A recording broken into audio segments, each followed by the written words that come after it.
we chose to do our project over mental health among middle school aged children.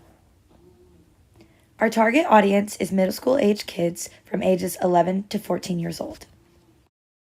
Our population needs assessment results found that weather and geography, whether that's not enough sunlight, hot weather, or cold weather, and socioeconomic status, higher class, middle class, working class, and embarrassment or fear of asking for help were confounding variables in determining factors in a child's mental health. All right, moving on to health promotion. This population needs assessment aims to incorporate preventative mental health care within school systems, thus increasing coping skills to maintain a more balanced lifestyle of children as they age. And our main goal that we are planning to achieve is to ultimately bring awareness about mental health to middle school age children.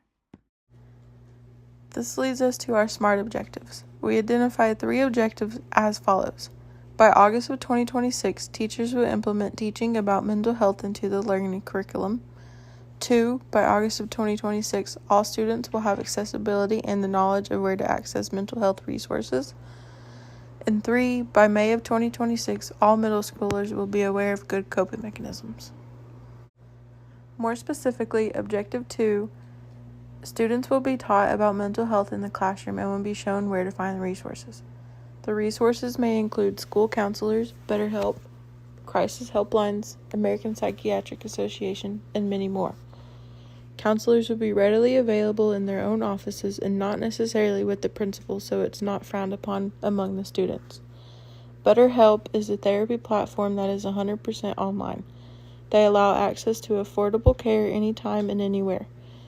Students will be matched with therapists that fit their preference and the types of issues that they are experiencing. The crisis helpline will also be available, and they can call or text the number 988. The next slide shows our coping mechanisms. These include self-soothing with your senses, distraction, which can help take your mind off of the problem, emotional awareness, where they can journal or draw to either express what they are feeling or to also distract them, and mindfulness, which can include meditation, deep breathing, and other exercises. The strategies for this population needs assessment includes teacher training.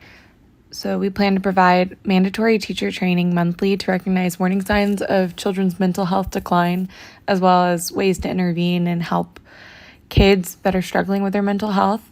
We plan to also provide teachers with classroom handouts that has information to give to the kids and to the teachers on how to cope with everyday life and stress, anxiety, depression, and various mental health related illnesses.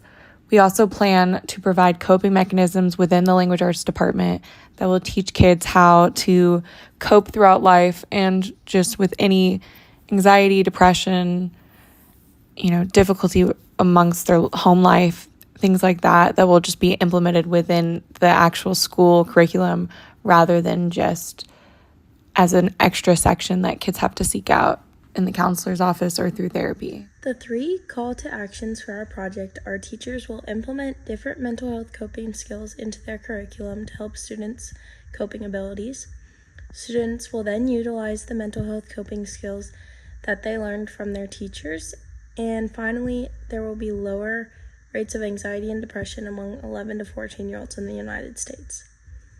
Finally, the evaluation plan involves curriculum information, so data that breaks down how the educators are integrating mental health teaching into their curriculum, statistics focusing on 11 to 14-year-old students and suicide, anxiety, and depression rates, and finally surveys for the students to fill out at the beginning and the end of the year that detail what they have learned about mental health and coping skills from the lessons taught in the classroom.